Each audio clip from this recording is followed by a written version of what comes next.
Had 4 clues that looked like could be indications of life was on Mars at one point. One of the main questions people wonder is, people on Mars. When will it be feasible to send people on? I was sitting at CAA, being kind of like the Devil Wears Prada assistant. That was my life for 2 years, times 20.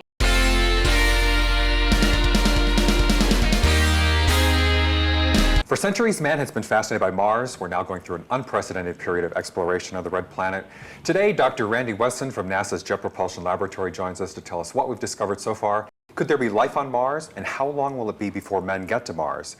And later in the show, Lauren Berger, the Intern Queen, joins us. Is an internship the way to jumpstart your career? But first up, Dr. Randii Wessen, a manager at the Jet Propulsion Laboratory. Great to have you here today, Dr. Wessen. How are you doing? So follow the water. I hear that's the plan for Mars. That's the big theme, because we think there are 3 things you need for life. Okay. Liquid water, so ice and gas don't count, organic compounds, carbons and hydrogens, and then some sort of energy source. The question was, did Mars ever have liquid water? And so what do we know so far? They've confirmed that there was water in the past? From the Mars exploration rovers, which are the 2 rovers driving on Mars today, they've proven that there really was water on Mars, but it was in its distant past. How distant past? We're talking about 500 million years to 1 billion years after it was formed, so you're talking about 3 billion years ago. 3 billion years ago, okay. Yeah. But there could be ice underneath the surface of the planet today, or not? Could be, there is. There is. We know that in both polar caps, the north and southern hemisphere, it's water ice and carbon dioxide, dry ice. And those wax and wane, they sublimate off into gas and they freeze back down again. But we found craters in the Martian surface that are covered with dust, but they're full of solid water ice. So when something hits the planet, then the water can come up from underneath, or? Probably not. It's a very cold temperature. It's colder than the freezing point for water, so basically it stays think of it as a permafrost underneath the dust of the surface. Okay, so no liquid water, but there is frozen water. Correct. And what does that mean for the possibility of life? Well, if we were going to try to envision what happened in its early past, you could argue that Mars is about half the size of Earth. So let's assume they both had a molten core, they both had oceans, they both had atmospheres. Mars would have cooled faster. And as it cooled, the core would have solidified, the magnetic field would have turned off, and then you start losing the atmosphere. And as the atmospheric pressure fell, all of a sudden your oceans would boil off, turning to just frost. If that happens slow enough, Sounds like the global warming. the other way. But if it happened slow enough, Mars might have actually spawned simple cellular life that may have just gone subsurface. Probably not alive on the surface today if there is life. So there could be Martians underneath the surface. Well, yeah, I mean, one of the things that people don't realize about the Earth, if you take all the life forms that you know and love from the planet, so from the atmosphere you take birds, bugs, and bees, and from the ground you take bushes and trees and cats and dogs and cows, and from the ocean planktons and fishies and shrimp, and you put them on a scale, it has a certain mass. But if you look at the lithotrophs, the rock lovers that live in the bedrock of the Earth, and you put them on the other side of the scale, the lithotroph scale would weigh more. So there's more life force tied up with lithotrophs than everything else combined on the Earth. So just because Mars doesn't have life on the surface, if it did spawn life, could it have lithotrophs? Could it have rock lovers living in the bedrocks of Mars? Well, and that's the big thing. I mean, people always assume that, like in the movies, the aliens always look a lot like people, but probably life on another planet could look very different. Yes and no. There's certain things that life does in similar. If you look at eyeballs on the planet Earth, they evolved 3 different ways. You've got mammalian eyeballs, you've got insect eyeballs, and then you've got snail eyeballs with an optic nerve. But they're always coming parallel, so you have stereoscopic vision and you have redundancy. They're all tuned to yellow light, which is the color of our central star, so you figure out this is how critters actually solve the problem of getting visual information. So you think the Martians will probably have 2 eyes, is that what you're telling me? No, I don't think they evolved that. I think there'd be really simple cellular stuff if you do have life there. But one of the cool parts is if you actually found life on Mars, or you found fossil indications of life on Mars that you can analyze, then you get to ask the really cool questions, which is, did life start on Earth and then jump to Mars? Or did it start on Mars and go to Earth? Or did it go both places independently? Because if it went independently on both, then the odds of life out there in the universe are it's all over the place. Now, they've found some asteroids or meteorites on Earth that they think came from... When we search for meteorites, we usually go to Antarctica because it's really easy to see dark rocks on a white surface. We found a meteorite. It's called the Allen Hills 84001 meteorite. And when we looked at it, it had 4 clues that looked like could be indications of life was on Mars at one point. So now, well, some people think it is indications of life. Some people think it's not. But you know, right now we're just beginning to figure out what it takes to look for life on other worlds. So what are some of the other main science discoveries? The water's been the big thing. The water's the big thing. We know that the atmosphere is very, very thin. It's 7 thousandths. So take our atmosphere divided to 1,000 pieces. It's 7 of those pieces thick. It's a very thin atmosphere of carbon dioxide. We know that Mars in its past had a magnetic field, so that fits in with the theory of how we think the planet evolved. The idea that it doesn't have a magnetic field now tells us something about the internal structure of the planet, but it's giving us an idea of really how the planet worked. The big thing is finding out about liquid water and where there are oceans, and could it have been there long enough to actually evolve something.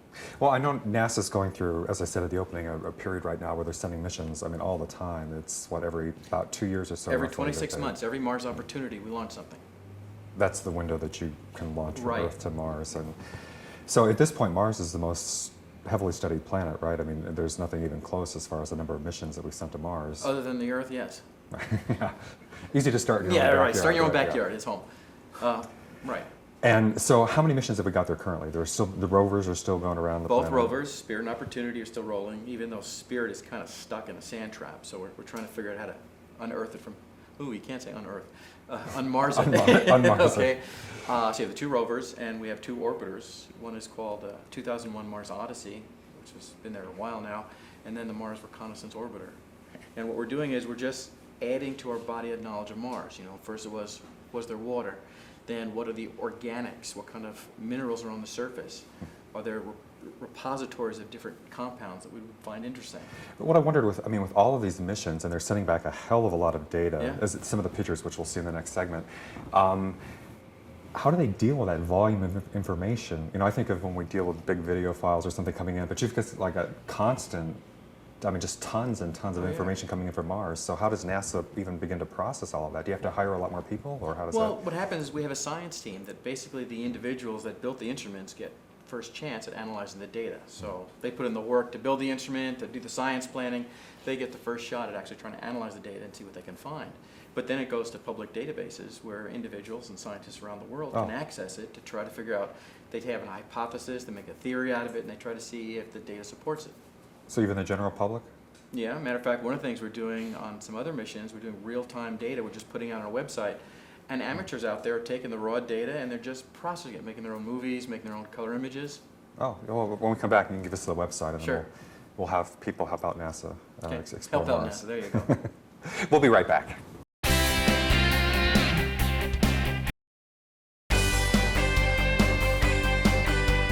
And we are back with Dr. Randii Wessen from the Jet Propulsion Laboratory. So the next mission coming up is the Mars Science Laboratory, Yes, it's the next rover, next rover. and it's a beast. It's like 3 times the size of the Mars exploration rovers.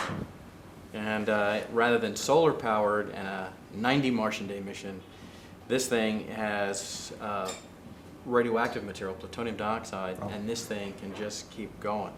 So, What do you mean? How long can it keep you know, going? you may have a prime mission of a year or a Mars year, which is 687 Earth days, but if things don't fail, you just have power. I mean, plutonium dioxide has a half-life of 87 and a half years. Oh. So power won't be the issue.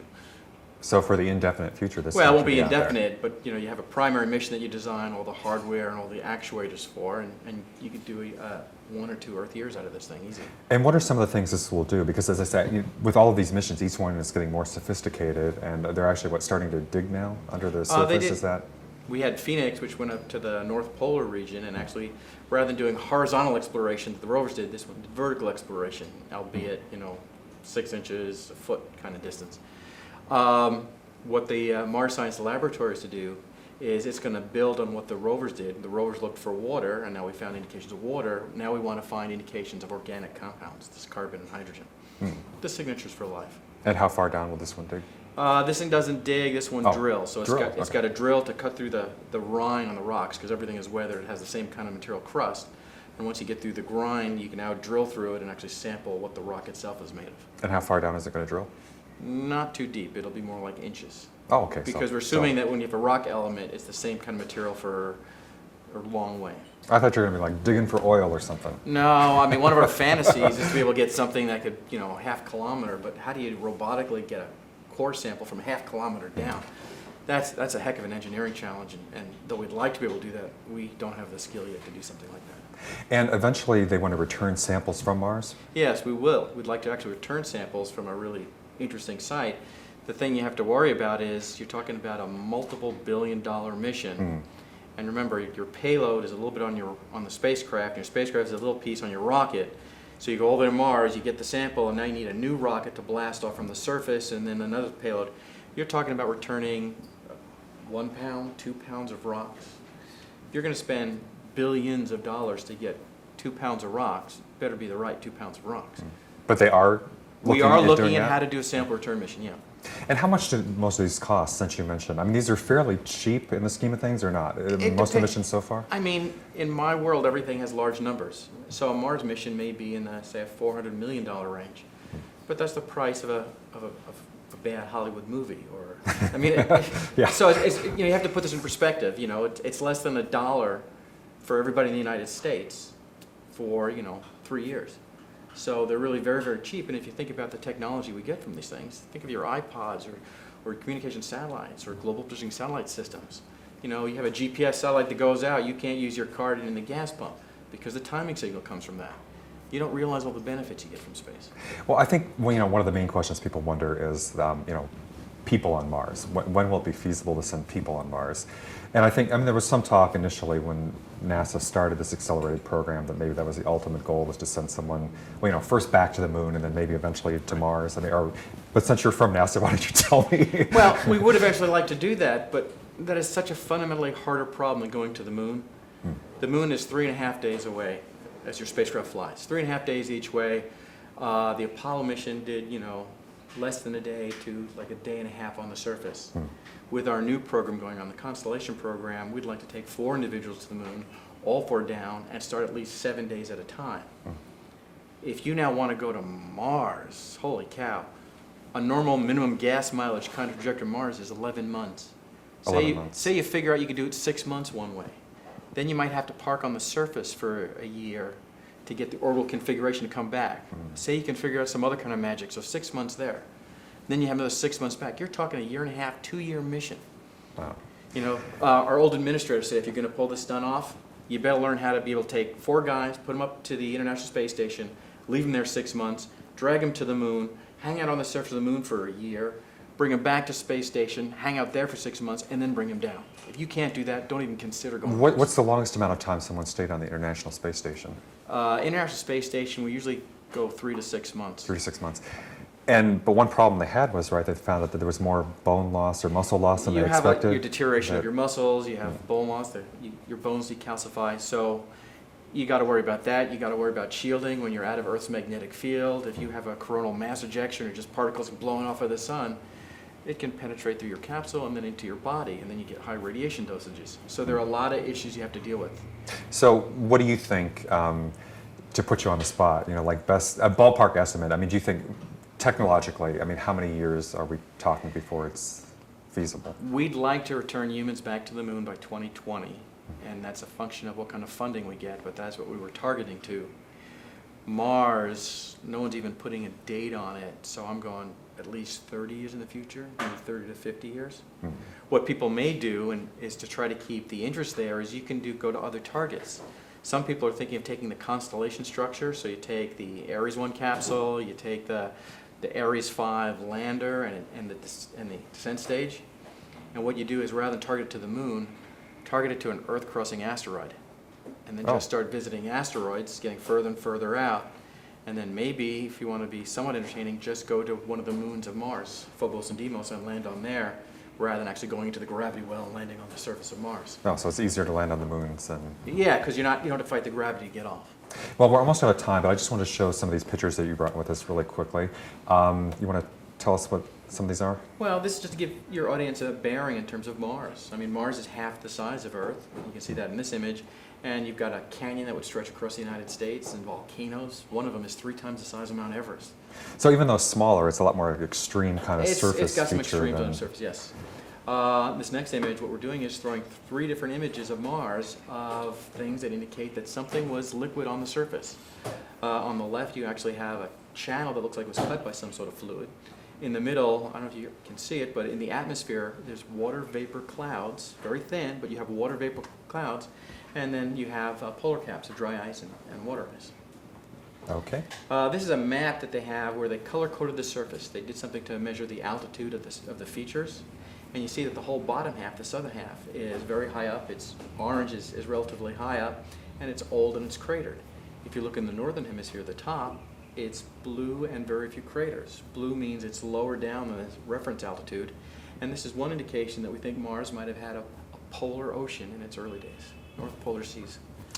Well, I've always been fascinated by the NASA program since I was a kid, and always, with Voyager and Cassini, which, by the way, Right. you worked on, and Galileo and all the other programs. So it'll be fascinating to see what you guys come up with over the next few years. And as I told you earlier, though, when it's safe and easy, I'll volunteer to go to Mars. But in the meantime, you can send people who know what they're doing. So You're on. Yeah. Thank you. Thank you very much, Dr. Randii Wessen from Jet Propulsion Laboratory. We'll be right back.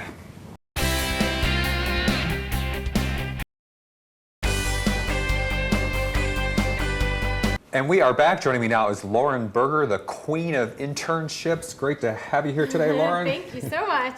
So you've done 15 internships? Yes, I did 15 internships during my 4 years of college. So I said, You were hey, busy during college. Why not create a business about this?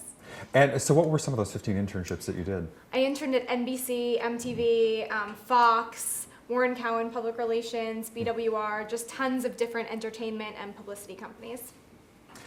And did you get a job out of those initially before you started? I mean, obviously you found a niche and a career with this, but did you? Well, I moved out here in 2006 from Orlando, Florida, and I had to get a job. I had to pay the bills, and my company didn't have a great revenue model in place yet. So I started working at Creative Artist Agency, which, as we all know in Hollywood, is very hard to get into. But luckily, I had these 15 internships on my resume, so I was able to surpass the mailroom step and go right to being an assistant. And I was an assistant there for 2 years. Oh, so how did the company come about then? Yep, I was sitting at CAA, being kind of like the Devil Wears Prada assistant to the head of motion picture talent over there. And I just watched that movie again the other day, really? by the way. So, yeah, that was my life for 2 years, times 20, I always say. But one of their clients was Marshall Herskovitz, who is actually the president of the PGA. Yes. And we're taping on location at the Producers Guild today, Yes. so put in the plug for that. Exactly. So he has this website called quarterlife.com, and he had this whole social network of students, and he wanted to offer their students great internship opportunities. So he was talking to his agent about this, and his agent said, well, there's this girl that sits down the hall, and she calls herself the Intern Queen, so maybe you should talk to her. And that's really how it happened. So about a year ago, I was able to quit my job, start my business full-time, and now Quarter Life owns a small percentage of my business. Wow. Well, now, one thing that's been in the news lately, I think CNN did a story, in New York Times have done stories about adult internships. Right. With the economy kind of in a tank, people want to know, is this just for college students, or can adults get an internship? Everyone can intern. So I really encourage everyone to get on board what I call the internship train, take the initiative, and get out there. Yes, there's obviously tons of people unemployed all across America, and all of these people are really looking towards internships as a great way to transition themselves from careers that they no longer want to be a part of into new, fun, and interesting possibilities. And that's what it really is, a way to get out of something that you Right, it's don't a way wanna to get do. a foot in the door. And you have to start somewhere. A lot of adults, have issues because they really have to kind of suck up their pride in a lot of these situations, and they have to be willing to go back down the ladder and start in a new industry from the beginning. Now, are we talking paid or unpaid for most of these? I mean, most internships nowadays are unpaid, but it does depend on the field. Most financial, hospitality internships, those are paid opportunities. But then once you go over to entertainment, marketing, PR, management, you're going to have mostly unpaid opportunities. But I tell everyone, don't let unpaid internships, dissuade you from taking the opportunity. Take them. You can manage a job and an internship. I had 2 internships, a job and school at one point. So Well, you don't count because you had 15 internships. Well, I'm the intern queen, but if I can do it, anybody can do it. And I told you, I know some people, actually, friends who were very successful as adults with internships. They got very, nice jobs and well-paying jobs. Right. But transitioned out of one field into another and bit the Exactly. bullet, and so. Exactly. course- It's a great way to meet people and to really make connections in a new industry. And adults walk in there and they have the experience. They don't need to learn how to make coffee. They know how to make straight copies. Usually the time commitment issue is not an issue with adults. A lot of companies have trouble with students because they don't show up on time and they're not used to taking on work commitments, and adults usually don't have those problems. Adults tend to also be a little bit more focused because they usually have families to support, so work is there's a sense of urgency behind work for them. Now, what about academic credit? Do you have to be able to get academic credit for most of these internships? Most internships, if they're unpaid, do require you get some sort of academic credit. That's another struggle and challenge for adults. But like I think you and I had discussed previously, if they're enrolled with one of the extension courses, Right. if they're enrolled in any sort of school, that will usually surpass. Sometimes adults, depending on what school they went to for their undergraduate, can also contact their school and get something placed on their transcript and get something called transcript recognition. So, I mean, from an employer standpoint, the employer doesn't want to have slaves working for them. They don't want to have people working for them with no pay. So they just need to make sure. Are you sure about that? I think they probably that's do what if they we could like get to away think. with it. Yeah. So, right. So from an employer standpoint, they just need to make sure that they're providing a beneficial opportunity for the student or the adult, and that person is getting some sort of credit if they're not getting payment. Well, the reason I say that is just I had heard that there was you heard like in the entertainment industry, sometimes there was a tendency to take advantage of people, and so then I don't know how it worked, but if they passed laws or whatever and said that you have to get credit Right. or paid or something or whatever. I don't think it's called taking advantage of in the entertainment industry. I think they call it tradition. Tradition. Yeah. Just the way it is if you want Yeah. a tough business, you know. Yeah, exactly. But how competitive are most of these? They're really competitive these days. NACE, the National Association of Colleges and Employers, just put out a statistic that 70% of college graduates have internship experience on their resume. So that is a huge, huge number. So everyone is interning, and a lot of students are finding that they go into interview for these jobs post-college, and the student that they're interviewing against has internship experience, and they're not getting the jobs because their resumes are considered naked without internship and a lot of experience. companies do hire the internships and their interns out of college. You know, Yeah. the ones that interned for them. during- Exactly, and I say, go in there and hope to get hired, and if that position doesn't turn into a job, get in so well with these people that they share you with their network, and that way if anyone they know is looking for a job, you get hired for that position. And of course, even business schools and law schools also, their summers they intern. at Oh yeah, I more get than I get hopefully. about 200 resumes in from students internationally every day. Some adults are in that mix, a lot of MBA students, high school students even, so everybody can get internships. So high school, so you don't have to be 18 to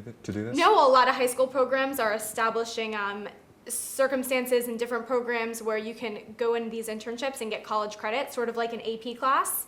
So a lot of high schoolers are interning. So just like I said, everybody is affected by internships these days, whether you're an employer, a student, a parent, an adult, whoever you are, you're affected. So you need to really look into internships and find out how they can benefit you. Well, we're almost out of time, but how long are most of these internships? I mean, are you talking, a fairly short period, like 3 months or something? About Is that- 8 to 10 weeks is a normal internship. Okay. Yep, and summer, of course, is the most popular time for internships, but fall and spring are now becoming almost as popular as summer internships. Students are interning year-round. They're, starting right as a freshman. They're starting early, starting young. All right. Well, they couldn't come to a better resource than the queen of interns. Exactly. So 15 interns. Right. So internqueen.com, people can find out all about me. They can connect with over 500 internship opportunities. They send me their resume. I forward them to employers. Tons of internship advice. You'll never want to say the word internship again All when different you leave the fields website. All different. All different fields, right? Well, thank you very much, Lauren Thank Berger, you. the Intern Queen. Thanks, everybody, for watching. We'll see you next time.